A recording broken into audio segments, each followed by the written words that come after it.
My most powerful tool is my eye.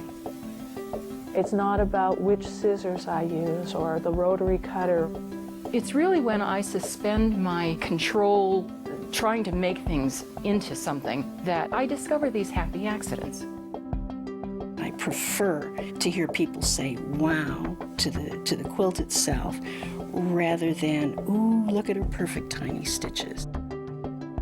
I've always thought that Picasso's theory of art was the smartest theory. Learn how to draw it correctly so that when you draw it incorrectly, you know you're doing it on purpose. It's a wonderful time to be working in this medium because there's been such an enormous revival at the end of the 20th century. It's such a wonderful way for a lot of people to be able to express what's inside through a medium other than words. Something about their life or their vision in shapes and colors and depth and space and light. According to a survey done a few years ago, over 20 million women in this country make quilts. Of them, some 600,000 create what are sometimes called art quilts. Non-traditional, original, not meant to cover a bed, but to hang on a wall. Art quilts are not made by groups of women sitting in someone's parlor. Most contemporary quilters work alone. Quilting has become a solitary art form. But that does not mean that contemporary quilters are not collaborative. This is the monthly meeting of the Faultline Studio Artists of Northern California. Like many Californians, most of the members originally come from somewhere else. Maine, New York, Colorado, Illinois, Pennsylvania, Michigan, Wisconsin, Bogota, Colombia. The Faultline group functions in much the same manner in which artists' guilds have operated for centuries. The members gather to share their work, listen to critiques, exchange ideas, learn from each other, and perhaps most importantly, give support. Some of the women are full-time fiber artists. Some have other careers as well.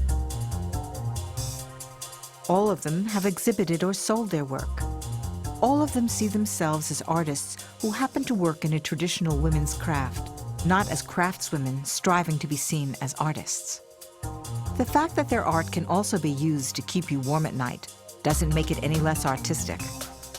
Nor does it exempt them from creative blocks, personal demons, fear of failure, and other challenges that all creative artists must face as they struggle to create an object of beauty.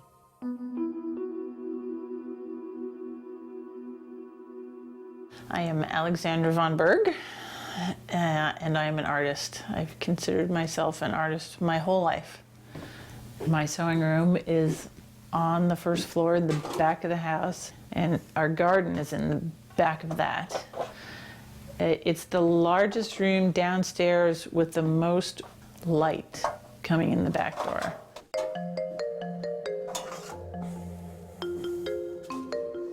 My mom was very serious about education is everything, so she worked very hard to get both my brother and I a really good education.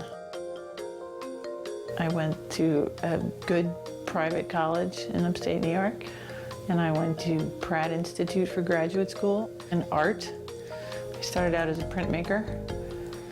And after that, I worked for a number of years in Manhattan, where I was a bottom-of-the-rung lackey in the studio that printed Andy Warhol's. I grew up a very savvy, streetwise New Yorker and moved out here to Berkeley, and it's very different out here. When I first got here, I had nowhere to print. You go through this intensive program of eat, sleep, and breathe lithography, and it was at minimum of 14-hour days, and then you get out of school and realize there really aren't any jobs to be had. In the interim, I decided I needed to go back to making some of my own art, and I literally stumbled on our local quilt shop here in Berkeley. And I thought, well, I make art, I'll just use fabric. And I made my very first quilt without knowing anything about quilt making, and I just made a piece of art. Instead of making a painting, I made a quilt. After that, I went backwards then, since I had found the quilt shop, and took a beginner class and started learning the actual quilt making skills.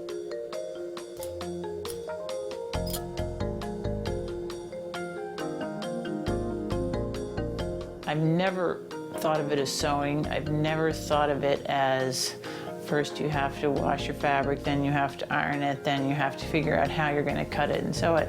It's simply, I need this color to stick in here, and it's a lot like collage building for me. And building is the key word, I think, that I think of when I'm making an image. Claudia Comey. I was born in Bogota, Colombia, and I moved to the States when I was 11 years old, and I lived in the DC area for about 20 years, and then we moved west with my husband. I used to work very late at night, but then my son started going to school, and he has to be up at 8, which means mommy has to be up at 8. So I can't work those late hours anymore, so now I try to work a little bit more during the day. My sewing space is a really small sewing space. It's about 7 feet by 10, and it has a table that I had custom made for me because I needed the space between the edge of the table and where the machine sits as wide as my forearm is long, so that I wouldn't get problems from carpal tunnel. And I have some of my fabric there. The rest of my fabric is in the computer room. And my design wall is in the dining room. And pretty much use the whole house. At the moment, I'm making a lot of rock quilts based on rocks that I saw in the Southwest. I will make sketches that when I go to the design wall, I will think about. I won't use them directly as a cartoon for the quilt itself, but they'll just be things that will just click on my mind.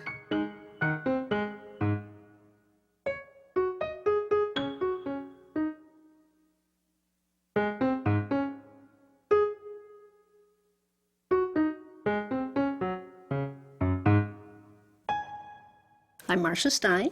I'm originally from Chicago, although I've now lived in San Francisco even longer than I lived in Chicago. And so I'm feeling a little bit less like a Midwesterner.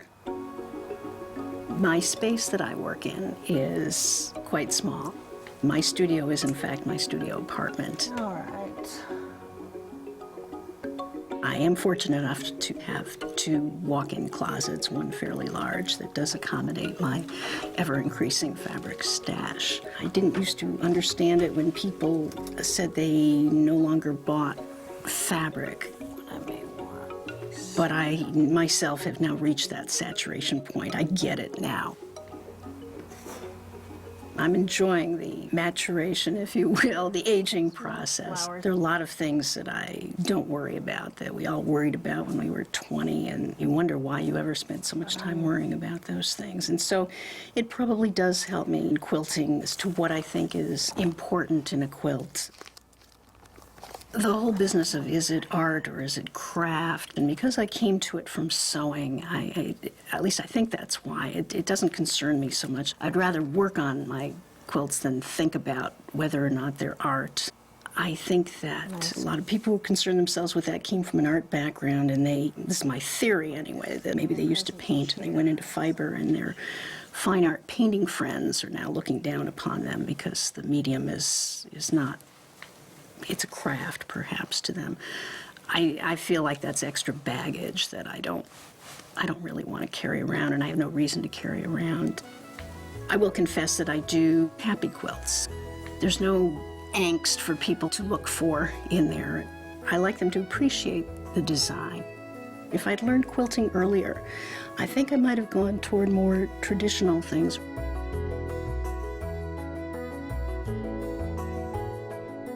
I'm happier now if people say, wow, that's a quilt. My name is Karen Lusnak, and I was born in Indiana, Pennsylvania. I was actually trained as a scientist, and I spent 27 years working in yeast genetics and molecular biology. I was part of a group of scientists who were very interesting, but all the while, all that time, I really felt as if this wasn't where I belonged. So I eventually decided that I would go back to school and get a degree in art in the textile department. However, through an unusual circumstance, I ended up in a papermaking class as one of my first classes there. I have a feeling that a lot of the work that I did while I was in school was about this idea of making a journey, of changing course, of following a new direction. I was working in a studio space provided by the school, and I discovered that I liked having this place where I could throw buckets of water, and I didn't have to be really neat, and it was very much my own private little space.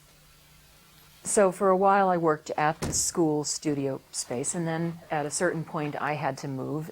Several of my friends had maintained studio spaces in weaving school. And lo and behold, a space opened up in that building which was perfect for me.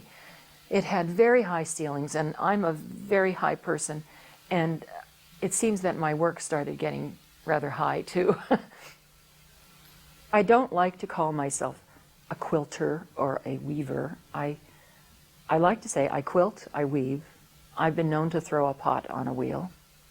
I like to build things. I love houses. I like the house form. And one year I gathered armloads of sycamore twigs and I took them to my studio. They smell wonderful, for one thing. So I've been using them over the last couple of years to build houses. So I built these houses out of sycamore, and then I put things in them. Sometimes I put silk faces in them. Sometimes I've suspended things in them. I like that sense of the accidental or the unplanned.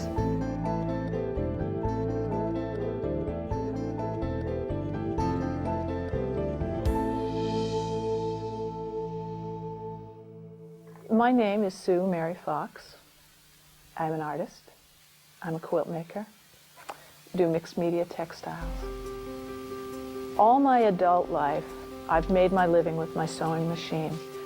First as a sewer, just for individuals, learning how to make clothing for other people. And then also as a mercenary seamstress, working for designers who did limited edition clothing for a higher end market. For choreographers, creating dance costumes, doing costumes for alternative circuses. I acquired use of a part of a warehouse in West Berkeley 9 or 10 years ago. And I've been customizing it a bit at a time. It's like a cocoon of a space, unheated, freezing in the winter, boiling in the summer. No windows that actually can be open to the outside world. It's a large room that is isolated within this warehouse.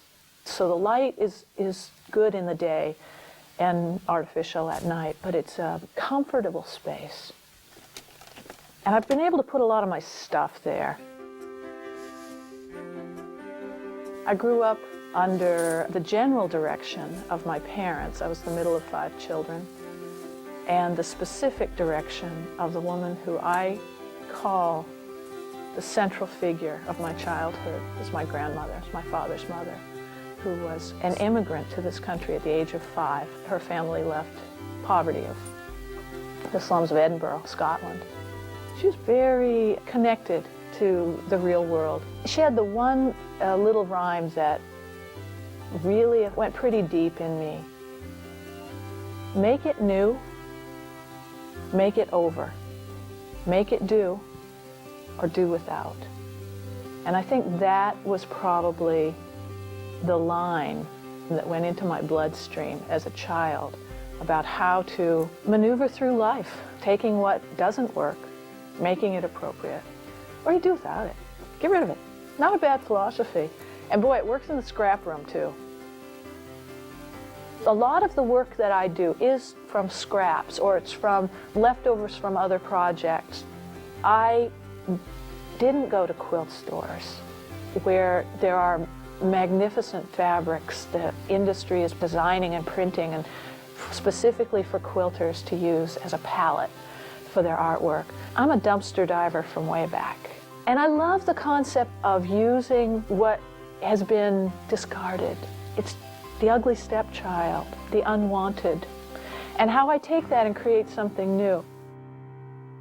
My name is Marilyn Felber, and I was raised in northern Wisconsin in a small town and came to San Francisco about 30 years ago and have been here ever since.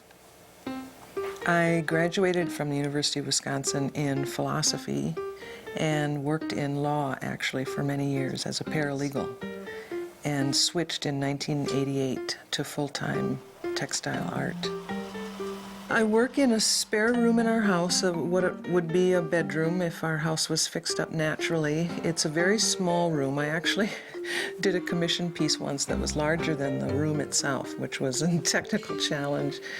So the room is only about 10 by 10. I often simply begin with a fabric that intrigues me. I'll put it up on the board. Maybe sometimes I'll leave it up for a couple of weeks and see what kind of a design it might want to be involved in. Other times I actually have more of a shape idea or a spatial design idea, and I'll try and start cutting pieces or tearing pieces to get the skeleton of the shape down first on the wall, and then see what else needs to be added to fill it out.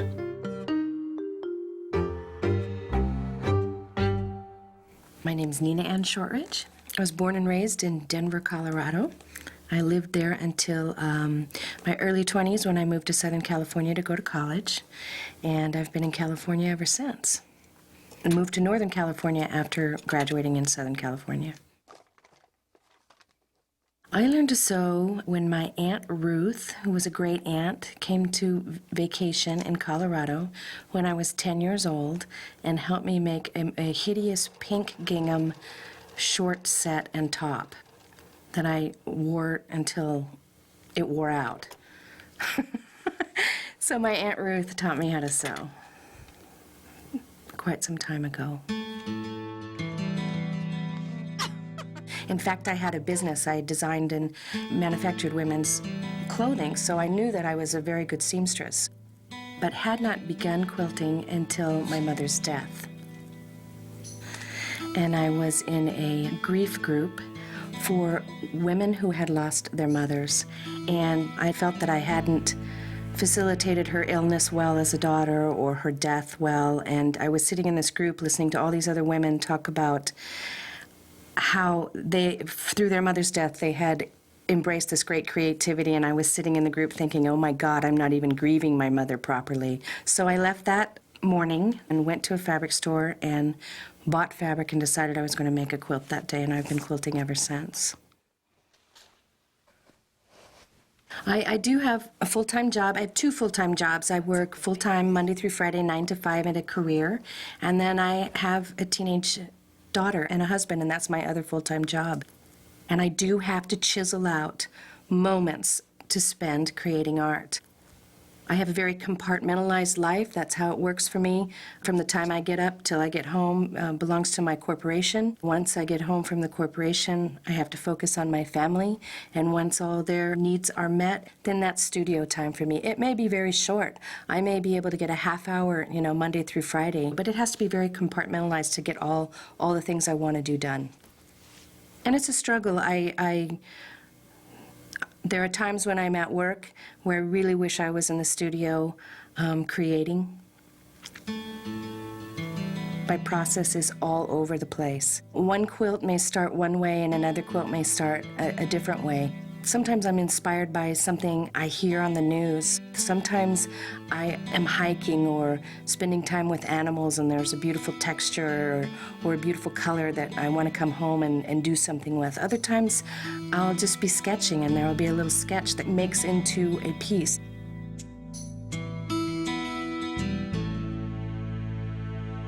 My name is Jerry Peterson. I'm local to Marin County in California. I was born on a chicken ranch in San Rafael. For about 25 years, my profession was as an architectural historian, interior designer, color specialist, in a firm that my husband, who's a historical architect, had with me. I was the first person to go to college in my family, very large family. I went to a school that was oriented more towards psychology in the art department. They tried to develop our art through the process of art rather than the product of art. And what happened at the end wasn't necessarily the best part. I usually start a quilt with hand-dyed fabric that I dye myself. I felt it was very important for me to learn how to dye fabric, as I did with spinning and dyeing wool when I was knitting. That, to me, was very important. I have a fairly large stash of commercial fabrics that I've collected over the years, which now I don't know what I'm going to do with. I will probably have to give it all away because I don't think I'll ever use it. I love it, but it's not something that I want to use in my artwork. I was being so much more successful using architecture themes, because architecture themes I know. And I realized that by going back and looking at all the things I had worked on, all the buildings that I had worked on, all the details, all the wonderful textures, mostly the textures of a historic building, that just excited me, and I said, I can make my art out of this.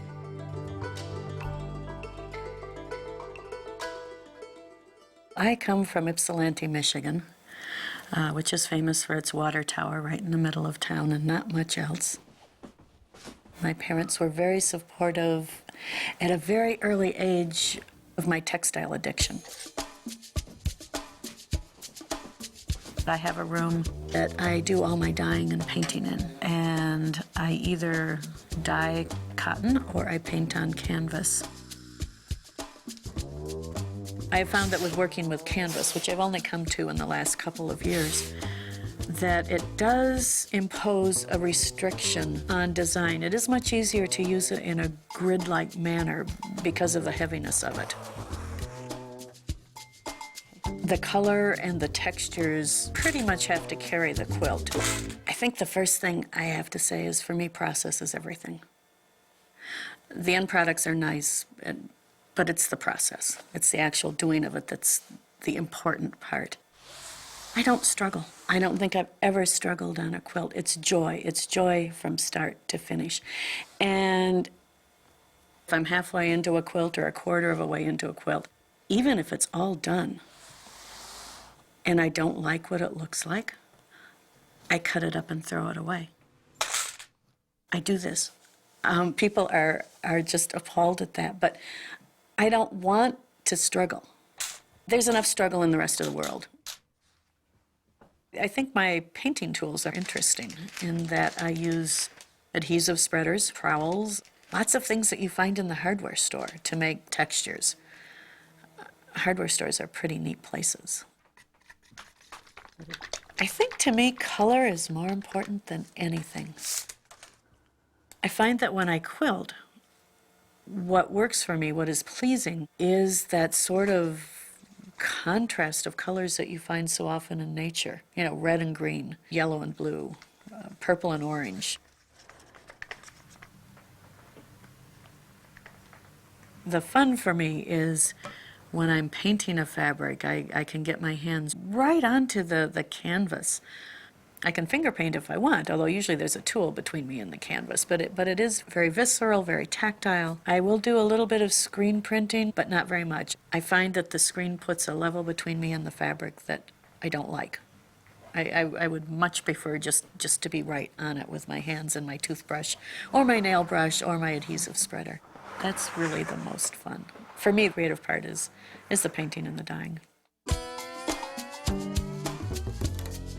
I do work on a grid basis. I either will cut things into strips, rectangles, squares. Lately I've been playing with circles and triangles, but even those are more or less put on a grid. Whatever shape I've decided to start playing with, I'll cut that out of the canvas and put that up on the dyed fabric. And I just start putting pieces up and taking them down and adding and subtracting until I like what's going on, and then I build from there.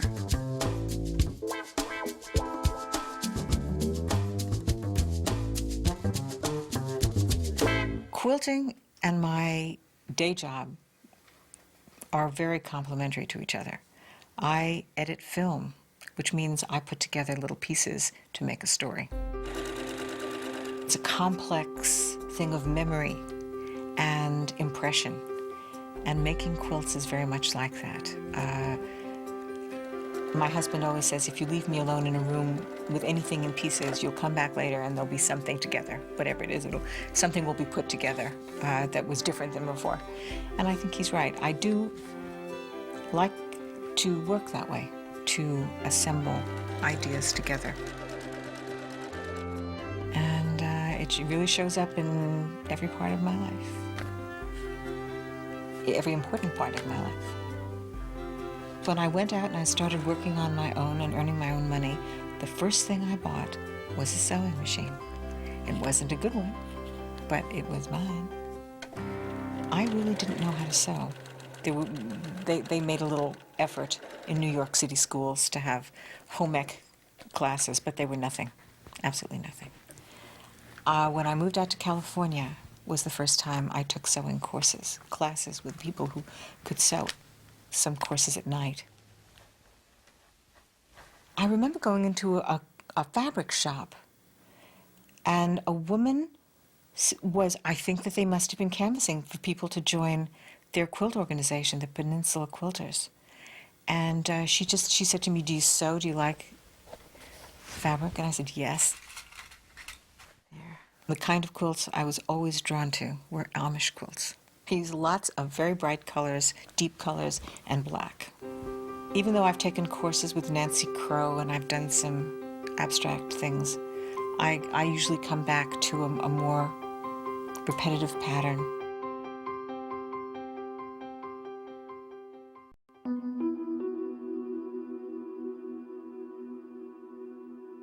Fabric as a medium is very attractive to women because it's part of our history. When we're little, we're put in dresses, for one thing, with great patterns. We usually help Mom with laundry and setting tables, and at holidays, putting out linens. And I think there's some sort of ingrained feminine quality to fabric.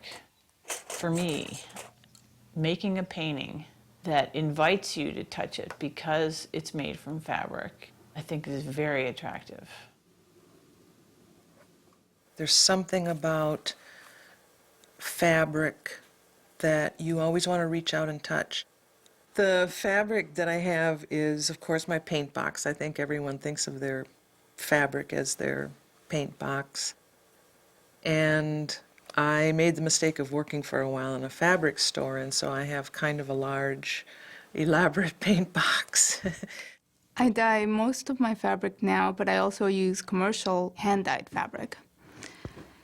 I have a lot of fabric that I've bought over the years that I no longer use. Probably because I've gotten so into the texture of pieces that are made by hand, that are dyed and colored and distressed by hand. They have a different feel. Those pieces tend to have more of an aliveness to them than the ones that are commercially printed. The sensuous part of fabric definitely has a lot of meaning to me. It's one of the things that attracted me to fabric. It's what's kept me working in fabric. I like to use a lot of texture in my pieces. Even my minimal pieces have texture to them. Yeah, I like fabric. I like the feel of it, the sensuousness of it. My stash is famous, or infamous, I should say, because it all is washed first and then folded and ironed to exactly the same size. And I know everybody makes fun of me about that, but I'm telling you this works. So it's all folded the same, and it feeds into my neurosis to be a little bit compulsive. It is stacked and coordinated by color, and within a color on that shelf, it goes from the lightest intensity, all the way down to the deepest, darkest hue, so that when I need a piece, I literally work with it like paint. I've worked with all these fabrics that are not traditional quilt fabrics. And I'm working with techniques. I'm coming in with ideas about how to manipulate fabric that isn't what's taught in quilt classes generally. And even though I belong to a large organization of quilt makers, I'm looking for a group that I can associate with and get support from and bounce ideas off of and look and show and tell and critique and whatnot, who are not your typical quilt makers. People who are putting fabrics together in a different way, or they're dyeing their own fabrics, or they are painting or transferring images onto it, or they're cutting it up and creating depth and just with shapes, whatever they're doing, just coming at it from a different sensibility than I'm creating a bed quilt for my granddaughter. A powerful thing to do, something I have done. I've made many bed quilts. I will continue to make many bed quilts. And I don't see that as separate from being an artist. When I first started quilting, I thought quilting was a safer thing to do with a baby around the house. That was something that clearly I had no idea about what I was getting into, because I never thought about pins or needles or scissors or rotary cutters that are sharp as a blade. One of the best things about rotary cutters is that they are an extension of your arm, and you can use them to cut shapes that don't have any of the stiltedness of a scissor. They're not, you know, they're just smooth curves. I'll cut into the fabric directly. I don't use templates, I don't use rulers. I will just cut up pieces and stick them up on the wall, and if they work, and they stay there, and if not, they come down. It's a very additive process for me. But at the same time, my quilts are now getting more minimalist. As I'm adding stuff to it, I'm also trying to distill it and reducing it to its basic, most minimal element. In an effort to compensate for the small area that I work in, I think I compensate by making sure I have really good equipment. I have a Bernina 1260, which I had to get when I first started quilting. I had a Singer from 1971 that just wouldn't do it, and I thought all these people who were doing all this wonderful machine quilting were geniuses, and my machine just wouldn't work, and I was, of course, convinced it was me. And then I tried the Bernina, and they weren't geniuses at all. They just had good machinery. So it's important to me to have a good sewing machine and a good ironing board. Someone who came to my house once was kind of amazed that I had a life-size a real ironing board. Lately, I've been doing a little silk dyeing in the microwave, and one never knows what one's going to get when you put dye and silk in a microwave and turn it on and see what happens. It's very exciting. A rotary cutter is a very dangerous tool. I have cut my hand. I've learned a lot about first aid through my rotary cutter. It's a very freeing tool as well. Besides cutting your own body, you can take it down and slash through some of the things I slash through, like antique Japanese textiles or a kimono, and just slash right through something and put the pieces back together in my new piece of art. So that's a pretty powerful thing, to just start whipping through something with a blade, because once it's done, it's done.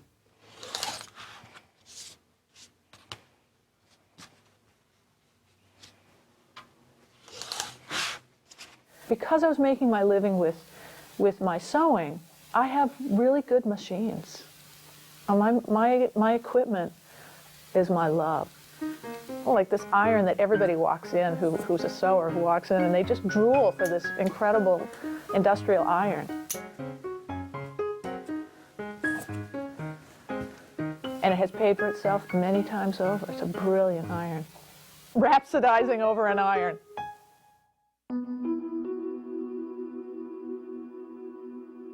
Like most quilters, I have one whole wall covered in fleece, which is the design wall. The real action is sort of between the sewing machine, the ironing board, and the design wall. I've thought many times, even lately, how interesting quilting is because it's fairly physical. You know, you're up, down, putting things on the design wall, trying shapes, trying to see the interaction of colors, running back to the sewing machine, piecing parts of it, ironing it, putting it back on the wall. And I think that is actually a secret bonus of quilting, is that kind of physical involvement. It's not just heady work. It's a very difficult work to control. You have to kind of work with it all the time. The quilt often has its own agenda. So that's that. I don't want to use that. That's too ugly. Which I think is why the design wall is so wonderful, because you spend long and frequent moments just looking at the piece that has developed so far. And you have to be open to all the other options besides the idea you started with. Oh, look, it's even big enough. I'm gonna have to cut it. Wow, should I do that? When I make a quilt, I do like to, well, it depends on the kind of quilt I'm making. This is my reference photo if I do this as a quilt. I think I need to... If it's from a photograph that I took, it necessarily involves quite a bit of planning. And while you can veer off of it a little bit, you still want to stay pretty close. By the way, this is a copy of the original, you know, remember my chairs? Oh, yes. That's the original slide that I made the quilt from.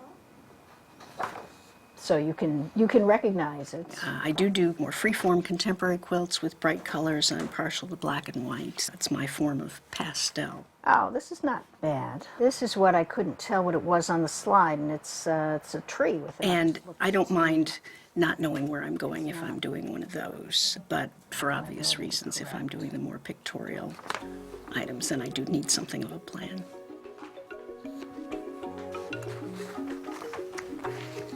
There we go. I pay so much attention to color. Color is it, as far as I'm concerned. Color is the most important thing. The image that I wanted to create came from the photograph that I had taken at Frank Lloyd Wright's studio in Taliesin.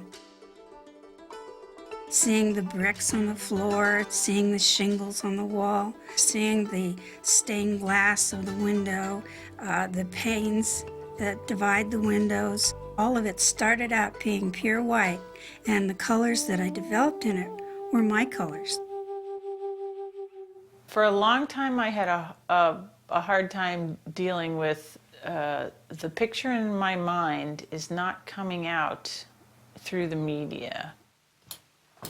I definitely think visually, and I can think in picture-perfect images. If I was going to make it look exactly like it was in my mind, I'd probably be a photographer, because that's how specific the images start out. And what I've learned is the process of drawing or painting or making a collage by hand is a necessary process for me to change and evolve the image from my mind into a piece of artwork. And it's a kind of interpretation of that image that actually turns it into art. The dress series began as an assignment when we were meeting for a week with another professional artist in independent study type of atmosphere. And she gave us the assignment of pick a symbol that you can work with all week long, that you can pull a lot of different emotions from or ideas from. So I picked the dress, and then I think we needed to pick a word too. So I picked the word mother, and I began working out the relationship between my mother and myself with this dress image. I did 4 studies in one large finished piece, and they were all highly emotional, talking about being accepted by my mother, coming to terms with parts of my childhood. My mother is one of 3 sisters, and they came from Hungary in '57. They discovered that there was a dress type that looked good on everybody. So we all had the same dress made for us. And my graduation dress was this dress. And my important interview dress was this dress. Any important occasion, Christmas or whatever, if I needed a new dress, it was the same dress in a different material or pattern or fabric. And my mom had this dress and all my aunts had this dress. So it has just very naturally came out as the symbol for me and this matriarchy that I grew up in. In science, everything is controlled. You have to know what you're setting out to do. You have to observe along the way. You have to form conclusions. When you're making art, you have to let all of that go. So in a sense, my scientific training as a problem solver is something that I carry over into my work. How to build things, how to put a quilt together, how to weave, how to use a loom. At the same time, the one thing I've had to unlearn is how to not be so controlling. 3 here. I took a class called Art as Autobiography, and this was a wonderful chance to really think about what issues were being addressed in my work. I was still thinking a lot about family and about relationships, specifically with my mother, or my relationship with children that I never had. I remember trying to create a piece that would address the idea that both of us shared so much history, and yet we were very different. And I conceived of a piece where I was going to make molds of our faces, and then I was going to continuously make layers of paper faces over these molds such that the paper faces would become less and less distinct and then would gradually change into the other person's face. And the only way that I could think of doing this was to put a layer of silk between each paper mask as it was being created. So I had the plaster mold of myself and I cast paper over that. Then I laid a very fine piece of silk. Then I added another layer of paper. And what happened when I popped the paper pieces off of the mask was that the silk held the image of the face.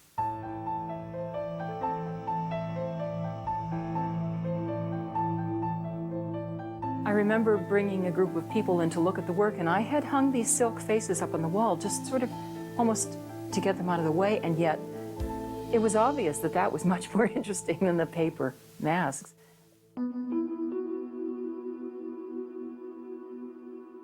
I actually still define a quilt very traditionally. It's a 3-layered design in which the 3 layers are attached together somehow.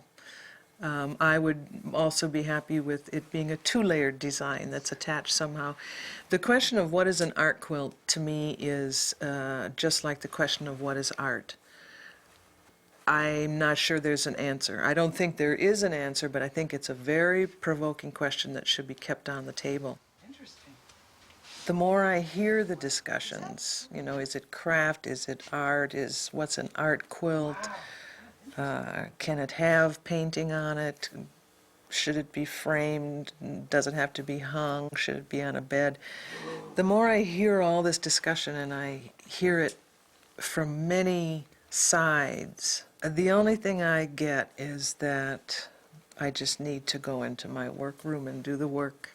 Not that many years ago that machine quilting was unacceptable at quilt shows, and now it's perfectly acceptable. I think in a few more years, maybe not as many years as we think sometimes, all kinds of different things will be accepted as quilts. There are the more sophisticated shows, say 2 or 3 layers, and have to be held together in some way, and they're not fussy about perfect bindings and your perfect points. And I'm somewhere in the middle on all of that. I went to a marketing seminar where Penny McMorris said, Contemporary Guild had sponsored it, and she said, you know, none of you are going to want to do what you have to do to win a $10,000 prize in a quilt show. And I think she was right, that most of us were not going to want or perhaps be able to do both of those things. On the other hand, it is refreshing to get back from not a quilt show, but an art exhibit, and not have that little piece of paper saying anything at all. There's nothing, there's no, you were good enough to get in, and you were there, and that's all they cared about. My sister, who's an artist, was quite amazed at this whole notion of judging, which I think people have said goes back to the whole county fair quilt thing. But if I'm going to be knocked down for something, I'm at a point in my life where I'd rather be knocked down for some technical things than for lacking a design vision. I prefer to hear people say "wow" to the quilt itself, rather than "ooh, look at her perfect tiny stitches." The women that are coming out of art schools today and are using quilts as their medium raise the bar. And they're the people that will make the change in this no longer being a craft. This notion of going to a gallery and seeing something that someone calls an art quilt, if you will, and it's not 3 pieces, it's 1 piece, and there's things attached to it or glued onto it, and things that we don't normally perceive historically as a quilt. I think they challenge us. I don't know that that's a thing I would ever make. I can't even say yes or no about that because I don't know where my journey will take me. But I do believe that when I stop and I see those, I stop. I take a moment to look at them, longer perhaps than I would at another piece, because they challenge me to think differently, to look differently. Is that a quilt? Is that a piece of art? How does that make me feel that the boundaries have been pushed to the side? So I think they're important.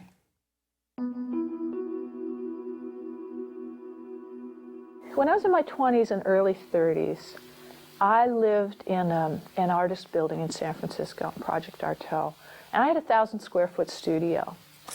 And I lived there, and I worked there. And because of the state of my finances at the time, I did what we called urban camping. And I had a pretty raw space, and I let it stay raw, no big deal. Now, as a 50-year-old, I might have a different way of looking at it, or a 75-year-old, I might have a different way of looking at it. But as a 25-year-old, 35-year-old, I was okay with it. When I married and moved in with my husband, I moved to the East Bay to live with him. It was a novelty to not wake up and look at my work. What a concept. I can go home. And when I come back tomorrow or next week or whenever, I mean, it's going to look the way I left it, good or bad. I work at home, and that's heaven to me. I can start working early in the morning. I am an early morning person. Wake up, 5 o'clock isn't too early for me to start working. I wake up completely alert and alive. And by 4 o'clock in the afternoon, I am usually drooling on myself from exhaustion. But I put in a great day. The first 6 hours of my day are usually quite wonderful. I cut film early, and I do my quilts early. And I have, by the middle of the day, I usually have a great deal done. I usually spend just days by myself. If my husband is traveling, I'll get up early on a Monday morning, and I will work for 5 days, barely changing clothes when I'm really working heavily on a quilt.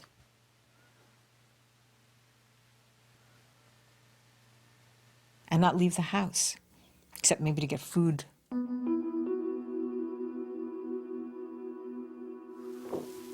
Selling my work is the reason why I work. I make art for myself. The making is for me. The process is for me.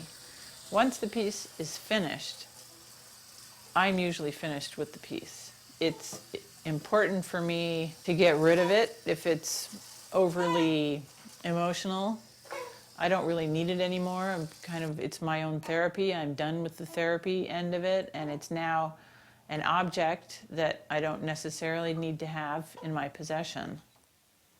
I price my quilts the way a painter might price a painting. It's not by square foot, which a lot of quilt makers do, which I've never understood. I price them as though they're paintings. And if a painting is more valuable to me because I either put more work into it or the work that I put into it was extraordinary and I find the piece in general to be a perfect piece, I'll simply price it higher. And so if someone's willing to pay that price, by all means, take it away. Sometimes I sell my work. I would like to sell more of my work.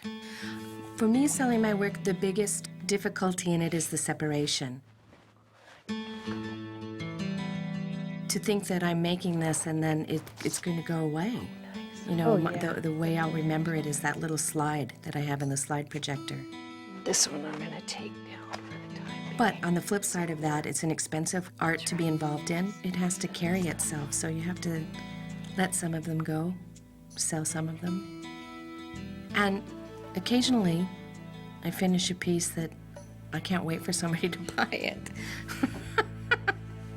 Huh. Sad for those little quilts that their maker doesn't love them. But I do have a couple of those. I have never sold a quilt. They are like babies to me. They really come out of a very deep part of me. And I can't imagine what it would be like. I have given away to very dear friends who I know loved what I gave them. I've given away maybe 5 quilts of maybe the 20 that I've made in my life. I don't know what it would feel like to sell one of them, frankly. I don't know. I don't think I could do it.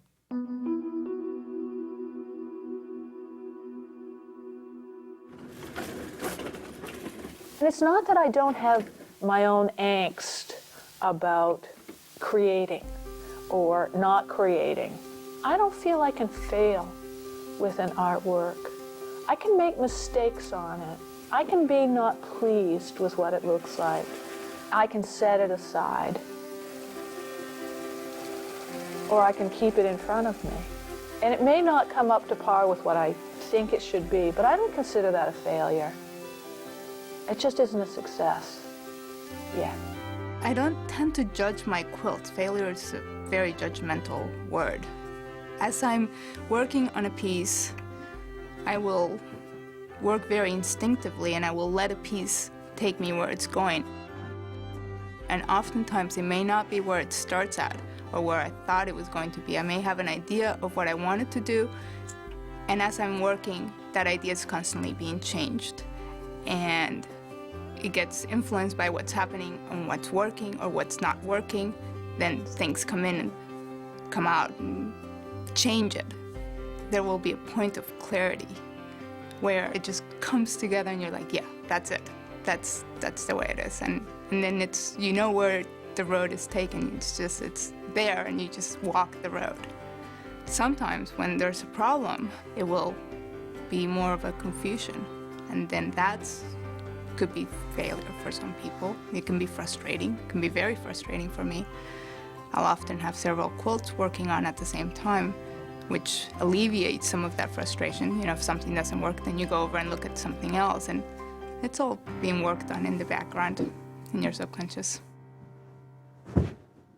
Struggling is very hard for me. I lose heart very quickly sometimes if I can't figure out a situation. I do get strength from the women in the group for that. But I feel that sometimes in my professional work too, I don't always trust myself. But then all of a sudden a solution will come and it feels very good, and I go on. I don't worry about failure until the piece is done. Artists definitely make good pieces, excellent pieces, incredible pieces, and then a lot of bad pieces and a lot of mediocre pieces. And I think the important thing is to make art and edit it later, because it's more important to make it and to worry about failure or success later. Failure is difficult to accept for me. I just don't like to start a piece and have it fail. The piece I brought with me was a failure. It was a piece that I had a great deal of heart and soul and thought and process in, and about halfway through it, I hit a huge wall with it. And it was such a huge wall that I took a period of time where I wasn't going to do any art quilting at all anymore. I put it all away, I put it all aside because I was so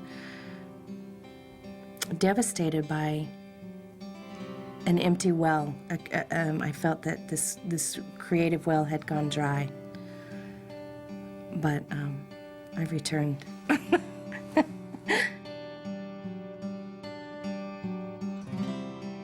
And I oftentimes think, especially when I finish a piece, I wish my mother could see it. I wish she could see Charlotte. I wish she could see.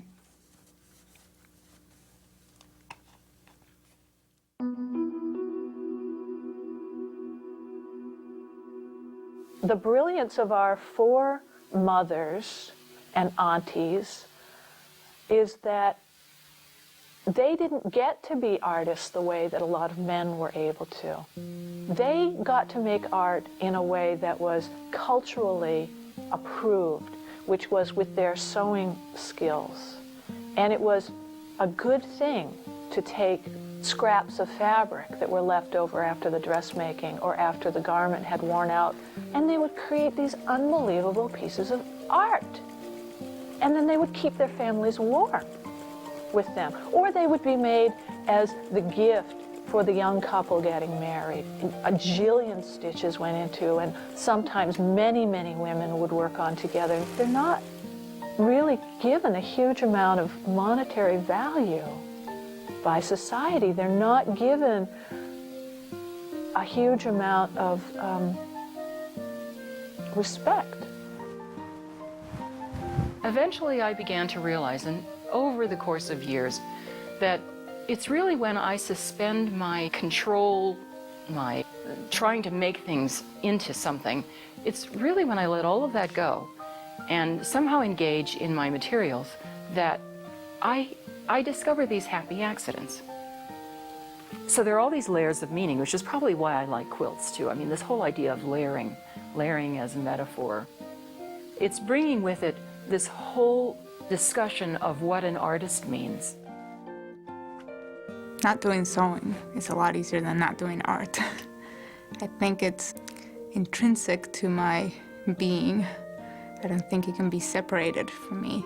It would be like cutting off an arm or a leg. Or if you're an artist, it's so intermingled with who you are. You can't separate it from yourself. It doesn't really cool. Work that way. It's vital. The dress series actually started after my daughter was born, so it's probably 4 years ago. Now I have 2 children, and how that affects me and how that kind of fights with my previous image of myself was I am an artist. Now my image of myself is I'm an artist and I'm a mother. So how do I deal with that? And it's a subject which is incredibly rich in visual symbolism for a lot of people, not just for me.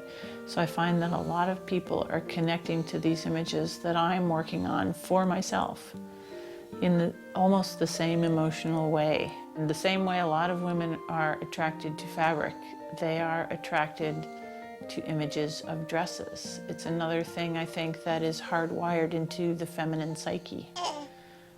So it is very interesting for me. I think I'll be working with it for a long time. The idea that quilting is women's work actually is starting to excite me a lot because I've had this experience both in quilting special seminars like at a Silomar where we spend a whole week with a group working on some aspect of the art, and in my own support group where I'll look around the room and I'll just get excited realizing that I have arrived some places that I've always dreamed to be, because the people that are surrounding me are doctors, lawyers, filmmakers, architects, biologists, physicists, musicians, artists, and they all quilt.